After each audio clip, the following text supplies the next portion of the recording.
هدي الحبيب يقودني وبنوره تصفو الحياة. أسار في درب النبي صحب وأشراف تقى.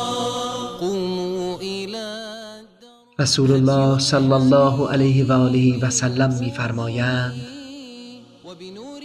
در روزی که سایه‌ای جز سایه پروردگار نیست 7 نفر در زیر سایه الهی قرار می‌گیرند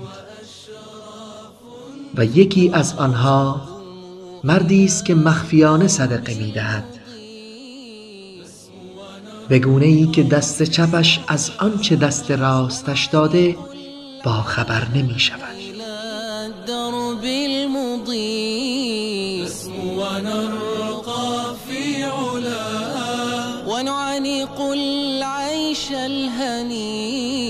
نحيا ونرشف من شذا نحيا ونرشف من شذا